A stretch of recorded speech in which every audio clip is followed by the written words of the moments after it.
recent conversation with a good friend of mine prompted this question: what Superman actor would be good in which Superman story from the comic books? There are so many iterations of Superman that have been developed over time by various writers and artists. So I thought, hey, what Superman actor would fit in this particular storyline? I decided to take a crack at it, so I armed myself with my Clark Kent blue light glasses. You can't see who I really am now, can you? And I also thought it would be a good new edition of Studio Jake Dreamcast. 'Cause I've been living life right like I could just die any minute. Going for a ride down the Hi everyone, my name is Jacob Berry. Welcome to the Studio Jake vidcast, where I talk about all things pop culture. Be sure to like, share, subscribe, and if you're watching on YouTube, ring that little bell to get notifications when I post a new vidcast, and consider becoming a channel member. If you want to support me in the work that I do, head on over to my new website, studiojakemedia.substack.com, where you can subscribe at different tiers that unlock different perks.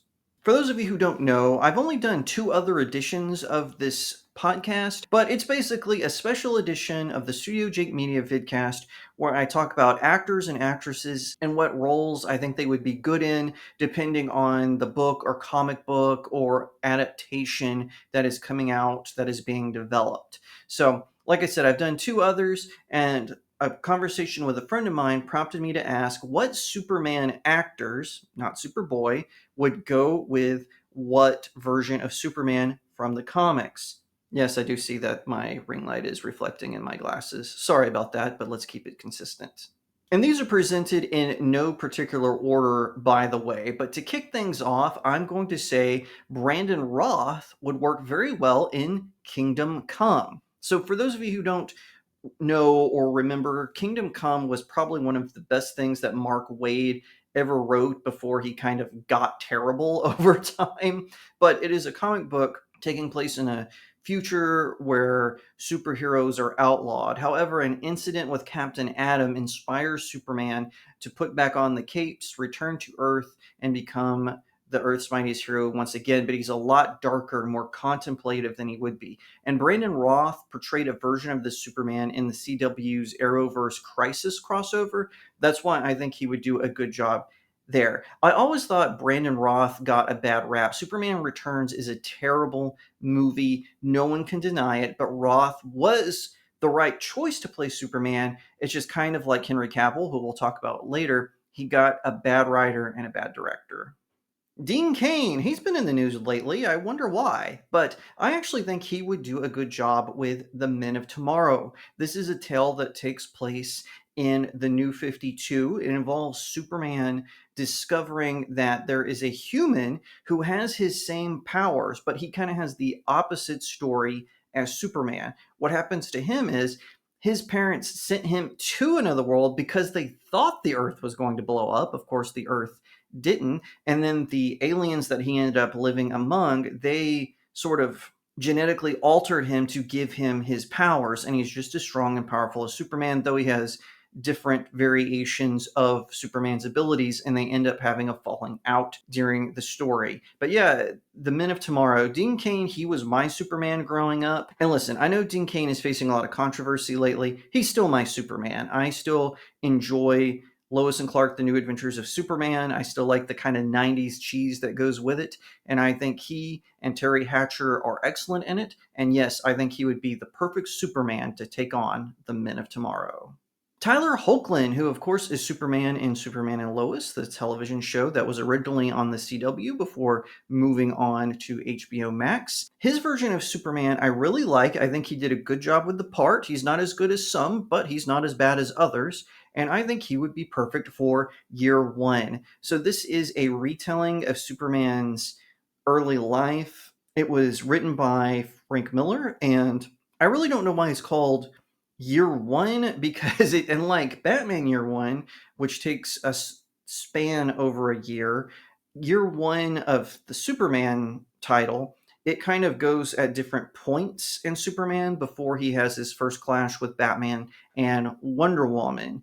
But I do think it's an interesting story. I just don't understand the title, but I think Tyler Hoechlin would be really good in this tale. His sort of wide-eyed, optimistic Superman would be excellent, and also his Superman is a really good dad, so I think it would fit in with that version of Superman in Frank Miller's Year One.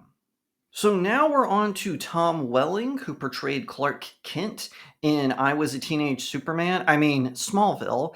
And I have only seen bits and pieces of Smallville. I've never watched it all the way through, but I do think Tom Welling was a good Clark Kent. I do think he eventually turned into a good Superman. So much so that I think he would have been perfect to portray Superman in Absolute Superman, which is part of DC's new All In. I was so convinced of this that my best friend, for one of my birthday presents, he actually met Tom Welling at a comic book convention and had the first issue, Absolute Superman #1, signed by Tom Welling. He said at first Tom was a little confused. He was like, "Oh, this isn't a Smallville thing." And then my friend told him, "Oh, my best friend Jacob, he says that you would make a good Clark in Absolute Superman." And Tom Welling was like, "Yeah, actually I would." And then he signed it. He signed it really big. So Tom Welling, if you come across this video, thank you for signing my birthday present. And now we come to Henry Cavill. And like I said earlier, like Brandon Roth, I really feel that Henry Cavill did a good job as Superman. He was the right actor to portray Superman, but he just got the wrong director and the wrong writer, and it ended up destroying his chance in every shot at redemption, such as the theatrical release of Justice League, which wasn't that good, as well as his cameo in Black Adam and a body double in Shazam, couldn't recover that. But I honestly think had he continued, he would have faced off against Brainiac.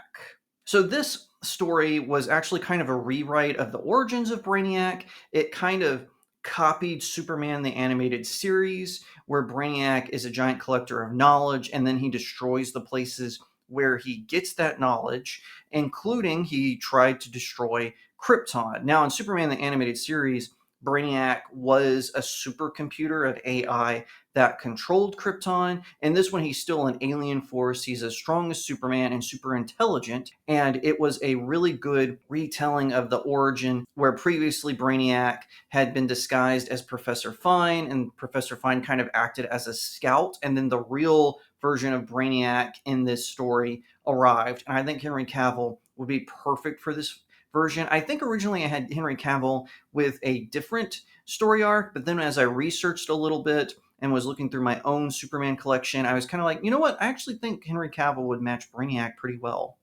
And now we get to George Reeves. Now, George Reeves portrayed Superman in a theatrical movie as well as a television show, which was called The Adventures of Superman. Now, the thing about George Reeves is, besides the fact that he died under very mysterious circumstances, that's a whole rabbit hole in and of itself. Maybe I'll cover that on StudioJake Dark one day.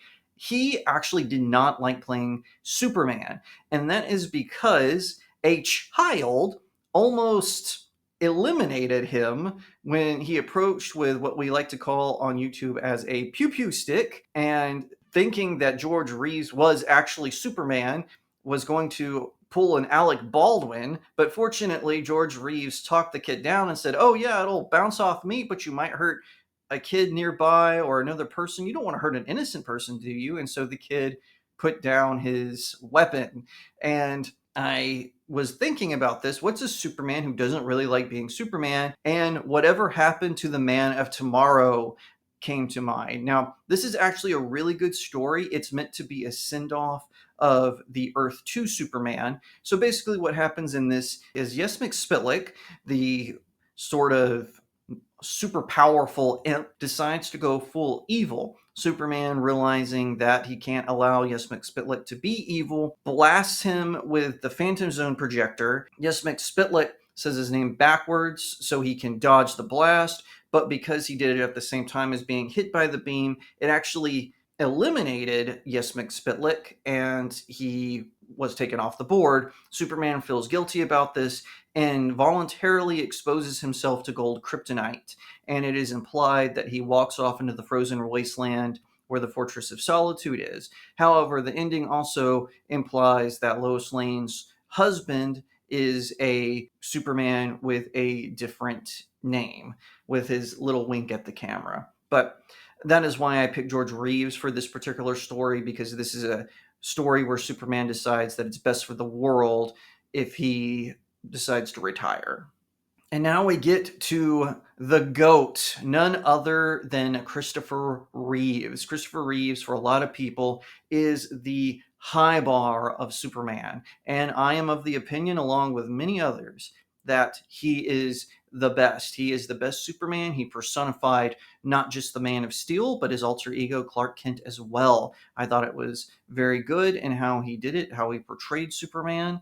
And in my opinion, Christopher Reeves, if he were alive today, he would have made a great Superman in All-Star Superman. Now, there was an animated adaptation of this comic book, and the animated adaptation is pretty good. It's got pretty good art, and it adapts the comic pretty well. But I do think if they were to do a live action adaptation of All Star Superman, I think Christopher Reeves would have pulled this one off very well. He was a very talented actor. Besides playing Superman, he was in a lot of other movies. And I do wish he was still with us today. I would love to hear his thoughts on the Superman that came after him, because he was a giant of a man and he was a classy man. And I think that he would still have played Superman on, even though Quest for Peace kind of ruined it at the box office for a while. But who knows, maybe he would have cameoed as the new Jor-El for Brandon Roth.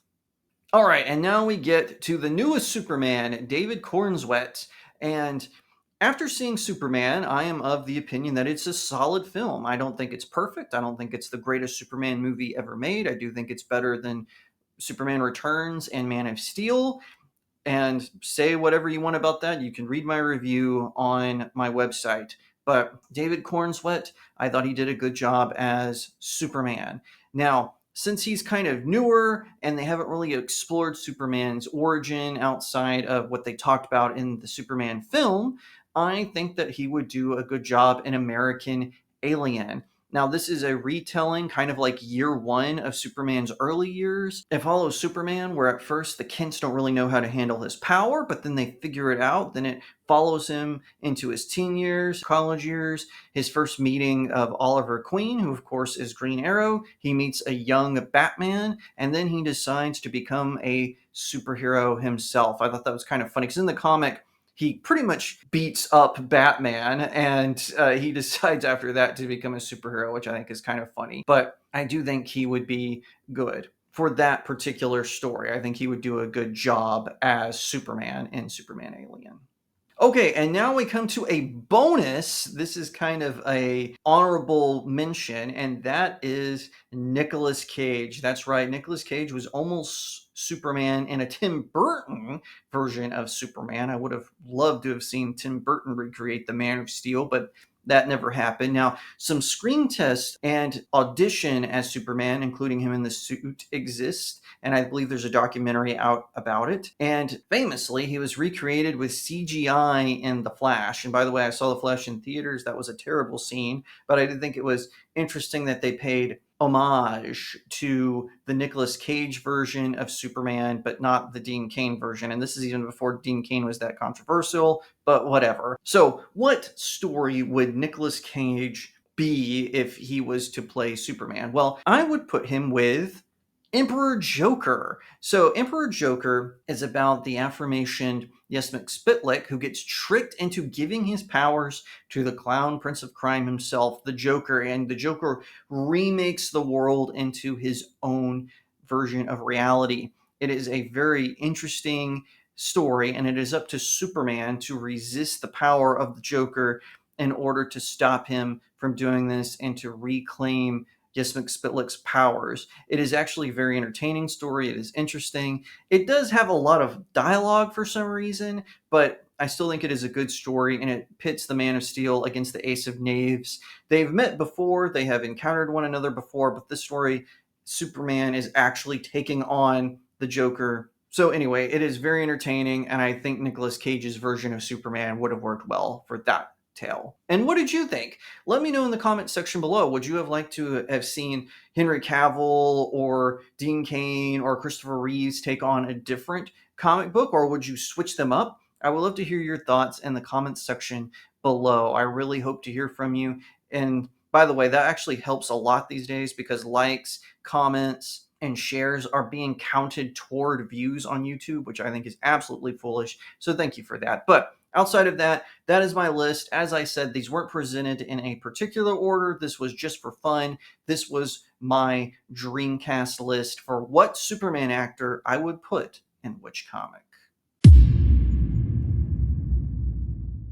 If you liked that video, be sure to give it a like, share it out to all your friends, leave me a comment, tell what you think, and subscribe. If you're watching on YouTube, ring that little bell to get notifications when I post a new vidcast, and consider becoming a channel member. If you want to support me in the work that I do, head on over to my new website, studiojakemedia.substack.com. The link is in the description of the video. You can subscribe at different tiers that unlock different perks, including being able to pick the topic for the website and the vidcast. Limitations apply, but that's a pretty cool perk. So thank you in advance to all who do that.